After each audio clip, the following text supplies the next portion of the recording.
नमस्कार। आज की कहानी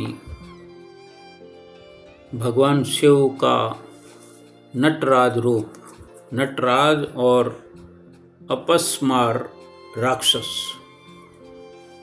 नटराज के पैरों के नीचे कौन दबा रहता है? हमने कभी देखा हो, समझाओ। हम सभी ने भगवान शिव के नटराज रूप को कई बार देखा है,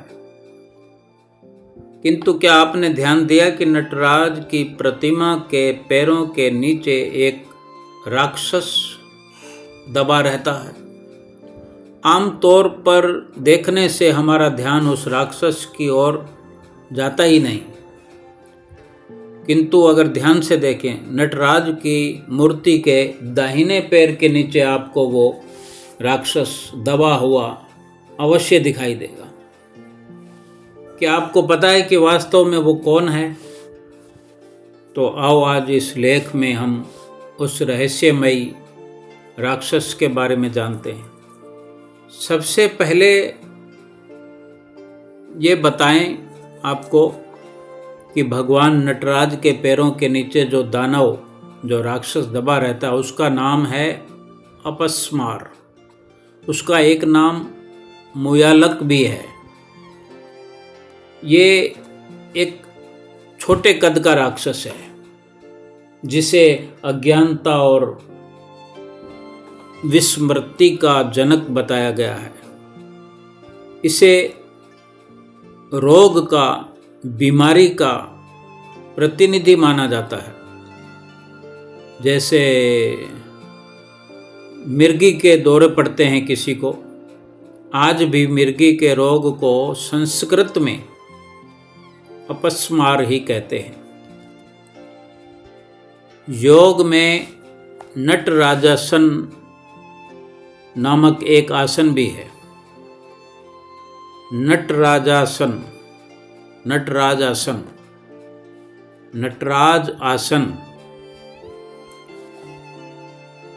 इस नाम का आसन भी है, जिसे नियमित रूप से अगर किया जाए तो मिर्गी के दौरों से मुक्ति हो जाती है। मिर्गी के दौरे आने बंद हो जाते हैं। एक कथा के अनुसार अपस्मार एक छोटे कद का राक्षस था जो खुद को सर्वशक्तिशाली और दूसरों को कमज़ोर समझता था। किसी को कुछ समझता नहीं था। स्कंद पुराण में उसे अमर बताया गया है कि उसने अमर पदवी को पाया हुआ। उसे वरदान प्राप्त था कि वो अपनी शक्तियों से किसी की भी चेतना का खात्मा कर सकता है। उसे लापरवाही और मिर्गी के रोग का प्रतिनिधि माना गया है। रामबाण इलाज। अपनी इसी शक्ति के बल पर अपस्मार सभी को दुख पहुंचाता रहता था। उसी के प्रभाव के कारण व्यक्ति मिर्गी के रोगों से ग्रस्त हो जाते थे, बहुत कष्ट भोगते थे। अपनी इस शक्ति और अमरता के कारण उसे अभिमान हो गया कि उसे कोई हरा तो सकता नहीं। एक बार अनेक ऋषि अपनी अपनी पत्नियों के साथ हवन और साधना कर रहे थे। प्रभु की माया से उन्हें अपने त्याग और सिद्धियों पर अभिमान हो गया और उन्हें लगा कि संसार केवल उन्हीं की सिद्धियों पर टिका हुआ है। तभी भगवान शंकर और माता पार्वती भिखारी के वेश में वहां पधारे, जिससे सभी स्त्रियां उन्हें प्रणाम करने के लिए यज्ञ छोड़कर उठ गई। इससे उन ऋषियों को बड़ा क्रोध आया और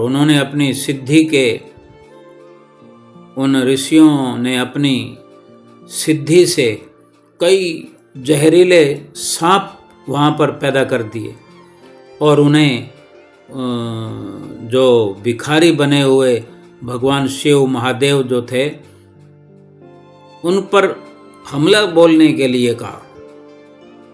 किंतु भगवान शंकर ने सभी उन जहरीले सांपों का दलन कर दिया, खत्म कर दिया। तब उन ऋषियों ने वहीं उपस्थित अपस्मार राक्षस को हमला करने को कहा।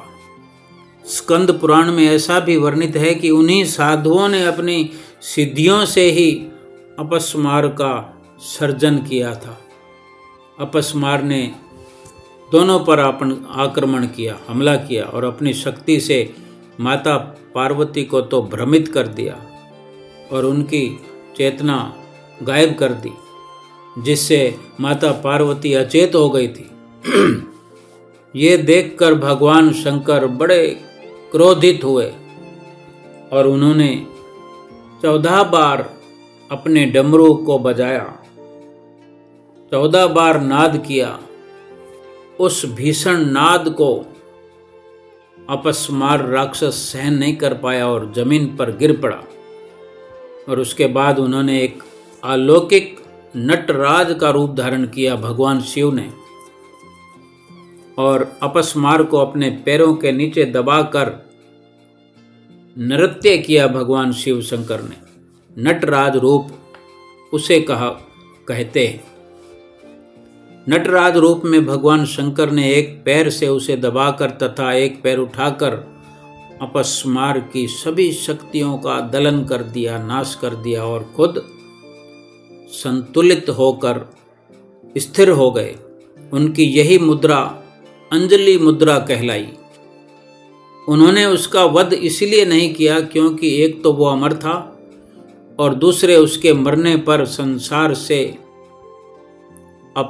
उपेक्षा का लोप हो जाता, जिससे किसी भी विद्या को प्राप्त करना अत्यंत सरल हो जाता। वो भय बना रहे, इसलिए उनको जीवित रखा। इससे विद्यार्थियों में विद्या को प्राप्त करने के प्रति सम्मान समाप्त हो जाता उसको मारने से।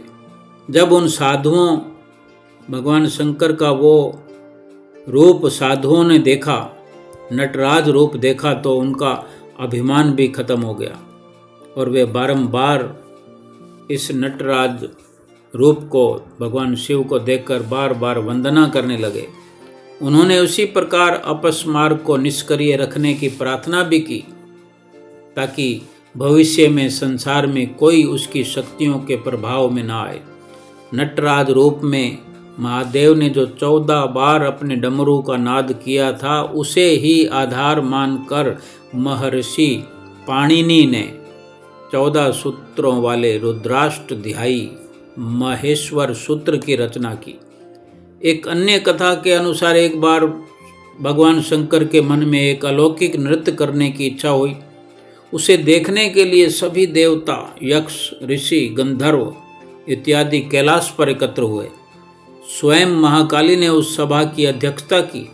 देवी सरस्वती तन्मयता से अपनी वीणा बजाने लगी, भगवान विष्णु मृदंग बजाने लगे, माता लक्ष्मी गायन करने लगी, परमपिता ब्रह्मा हाथ से ताल देने लगे, इंद्र मुरली बजाने लगे और अन्य सभी देवताओं ने अनेक वाद्य यंत्रों से लयबद्ध स्वर उत्पन्न किया। तब महादेव ने नटराज का रूप धर कर ऐसा अद्भुत नृत्य किया, ऐसा अद्भुत नृत्य किया जैसा आज तक किसी ने नहीं देखा। किसी ने ऐसा नृत्य नहीं किया था। उस वक़्त ऐसा नृत्य भगवान ने किया। उस मनोहारी नृत्य को देखकर सब अपनी शुद्ध बुद्ध खो बैठे। जब नृत्य समाप्त हुआ तो सभी ने एक स्वर में महादेव को साधुवाद दिया। महाकाली तो इतनी प्रसन्न हुई कि उन्होंने कहा, प्रभु आपके इस नृत्य से मैं इतनी प्रसन्न हूँ कि मुझे आपको वर देने की इच्छा हो रही है, अतः आप मुझसे कोई वर मांग लीजिए।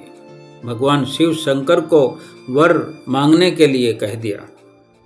तब महादेव ने कहा, देवी जिस प्रकार आप सब देवगण मेरे इस नृत्य से प्रसन्न हो रहे हैं, उसी प्रकार पृथ्वी के सभी प्राणी भी प्रसन्न हों, यही मेरी इच्छा है। अब मैं तांडव से विरत होकर केवल रास करना चाहता हूँ। ये सुनकर महाकाली ने सभी देवताओं को पृथ्वी पर अवतार लेने का आदेश दिया और स्वयं श्री कृष्ण का अवतार लेकर वृंदावन पधारे। और जो सभी देवताओं को पृथ्वी पर अवतार लेने का आदेश दिया, और आप वृंदावन पधारी महाकाली कृष्ण का अवतार लेने के लिए, और भगवान शंकर ने फिर राधा का अवतार लिया, और फिर दोनों ने मिलकर देव दुर्लभ महारास किया, जिससे सभी पृथ्वीवासी धन्य हो गए। यही कारण है कि देवी भागवत में श्री कृष्ण को माता काली का अवतार बताया गया है। कृष्ण भगवान का रूप हम देखते ही हैं, किस प्रकार श्याम रंग है। तो इस प्रकार अपस्मार को अपने पैरों के नीचे दबाए अभय मुद्रा में भगवान शंकर का नटराज स्वरूप ये शिक्षा देता है कि यदि हम चाहें तो अपने किसी भी दोष को खुद संतुलित कर उसका दलन कर सकते हैं। महादेव का नटराज स्वरूप पाप के दलन का प्रतीक तो है ही, किंतु उसके साथ साथ आत्म संयम और इच्छा शक्ति का भी प्रतीक है। जय जय श्री नटराजन। नमस्कार।